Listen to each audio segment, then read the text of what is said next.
Well, hello and welcome to another episode in our Tribulation Soldier COMS YouTube and Facebook. I'm Pastor Stephen Birnie, and at the moment I'm running through the 21 judgments of God in a future time called the 7-year trial and tribulation period. We've done 6 of those 21 judgments so far, and tonight we're going to move on to the 7th seal. Now obviously this is a huge subject with many questions, so like I've said in previous videos, I'm just layering it up and layering it up and layering it up so it's nice and uncomplicated. So you may have questions, but I will answer them as time goes on. But as always, we are YouTubers guys, so please don't forget to like, subscribe and hit notifications. Loads of videos coming this year, and I just really hope you enjoy what we're sharing just now. Yeah, so we're burning through them now, and like I said, there's 21 judgments in this 7-year trial and tribulation period. We've covered 6 so far, and what we'll do is we'll go through these, the next set of 7, which is the 7 trumpets, and then the 7 after that, which is the 7 vials of wrath. This is a good moment just to sum up where we're at now, just by looking back a little bit and then looking forward. Looking back, the rapture has taken place, or the catching away is the proper term for it. That's where believers are taken up to heaven, leaving everyone else back there on earth. At this time the first seal's opened, and of course that's the rise of the Antichrist, and of course he forms the one world government. He will have opposition, but it's a one world government, and of course the false prophet. The second is great wars that sort of come from that. The third, we move into economic problems, real economic issues. And the fourth is when it just starts to get a little bit more serious, when a quarter of the world's population are killed. The fifth seal is the prayer of the saints, and the sixth then is natural disasters of every kind. So now guys, we're on to the 7th seal. Like I said, there's 3 sets of 7 judgments, and what the 7th seal does is prepare the way for what they call the 7 trumpets. The 7 trumpets, which again are judgments. And of course, these 21 judgments happen within this 7-year period. And it's quite difficult to say how that timeline would go. But what we do know is that these will be in order. When they actually happen, that's obviously a little bit more difficult. But any Christian will normally tell you, God doesn't put huge time frames on things. It tends to be a lot of faith, tends to be a lot of looking forward. But we do know they're in sequence. We know that. So now looking ahead to the 7 trumpets. So all these big judgments to come, like fresh water turning bitter, shipping being destroyed, a third of trees being destroyed, all green grass burnt up. All these things come within that 7 trumpets period. But first, the 7th seal, and of course these are really big verses in the scriptures, and I will go into them in more detail later. But for now, again, just laying that foundation. So in the beginning of those verses, what you hear is there's silence in heaven for a space of half an hour.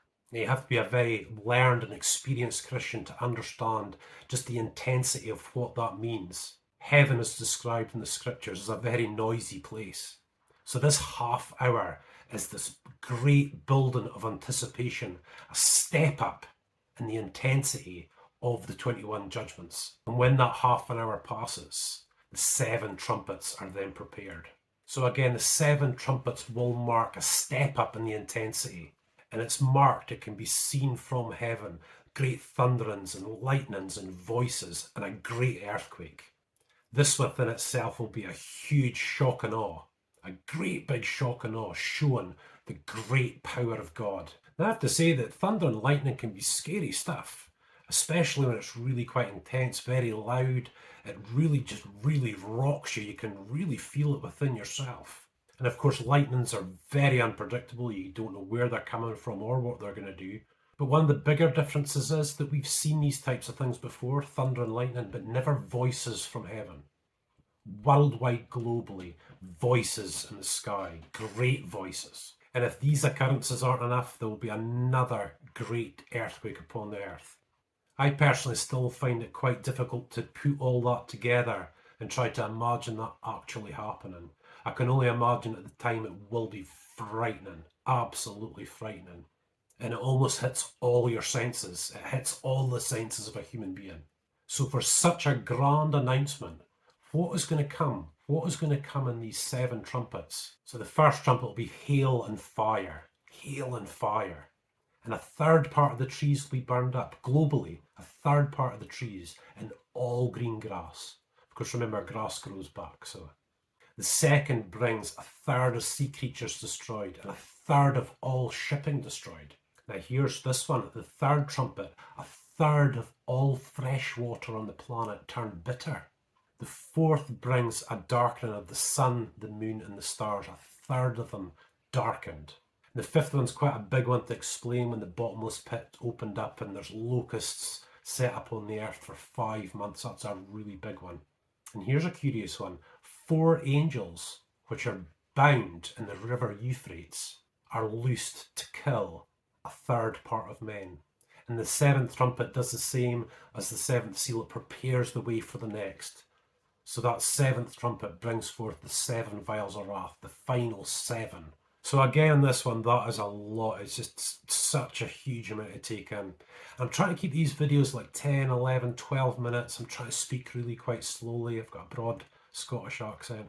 Just trying to take these in sequence and just explain them nice and clearly. If you're hearing some of this stuff for the first time, it's a lot. I really understand that it is a lot to take in.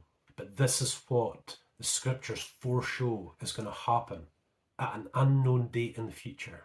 And this always seems to be the kind of struggle, you know, is trying to understand that this stuff isn't happening just now. It's going to happen later.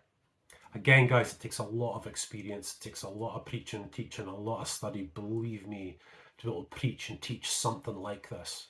Because it really is the real sharp end of the scriptures, of the gospel of Jesus Christ. In this, I'd like to come back to this little half hour, this half an hour of silence in what we call the throne room of heaven. To get an actual throne room, you know, this is what's described within the scriptures. I'd like to just read off a couple of the passages, just to give you a flavour, just to give you a little look at what the throne room in heaven is like and what it sounds like. And out of the throne proceeded lightnings and thunderings and voices, and there were 7 lamps of fire burning before the throne, which are the 7 spirits of God. And before the throne there was a sea of glass like unto crystal, and in the midst of the throne and round about the throne were 4 beasts full of eyes before and behind. Now I'll explain what the 4 beasts are and what all that means, all those little bits, and later. Let's just stick to where we're at the moment. And the 4 beasts had each of them 6 wings about them, and they were full of eyes within, and they rested not day or night, saying, Holy, holy, holy, Lord God Almighty, which was and is to come. Day and night. Just imagine the noises up there, the noise, the thunderings, crystal glass, you know, it's the glass, This is when I can get carried away. This is why I'm trying to talk a lot more slowly. But just amazing, just absolutely amazing. And that's why this half an hour silence is really odd. But it just builds that anticipation up, that intensity up of what's about to happen. Yeah, so like I said, I'll go back to these in later teachings. You know, that's delving a bit more deeply, you know, the throne room and what all that means, the beasts, the elders, the 4 and 20 elders, all these different things that comes within those verses. But at the moment, we're just trying to lay that picture, that 7th seal, what's actually happening there, what's going to happen next. I've certainly found during these teachings that there comes a point where I think, wow, this is just so much to take in, that's probably enough. And that's why I'm keeping these to, you know, quite short at the moment, you know, 10, 12 minutes. But as a Christian, guys, you know, I've experienced God, I've preached and teach for many years, experienced Him, experienced these things. And, you know, when I read this stuff, I can feel it, you know, I can kind of see it, you know, it's just part of who we are as Christians. And it's just breathtaking stuff. Absolutely breathtaking stuff. So yeah, probably enough for now, I think. What we're probably going to do with these teachings is just carry them on. We're just going to keep going and going through the 21 judgments, and then we'll go back and we'll layer up the next part and layer up the next part. And that will give a true picture, a proper interpretation of the scriptures. Not watered down, just the way that is, the way that is put across. Yeah, so definitely enough, I think. Definitely enough. So I hope you enjoyed tonight. I hope you enjoyed that particular teaching. Again, if you're just watching for the first time, you can go back through the other ones. It doesn't take all that long a time. Hopefully it's really uncomplicated. Hopefully it's really, you can really grab hold of it. It's the stuff that I love. It's exciting. It's just so interesting. But accept no imitations, guys. These are the truths in the scriptures. So thank you so much for watching. I just really appreciate it if you're still watching just now. And as always, please don't forget to like, subscribe and hit notifications. Loads of videos coming up on this channel as we go along. But for now, definitely enough. God bless.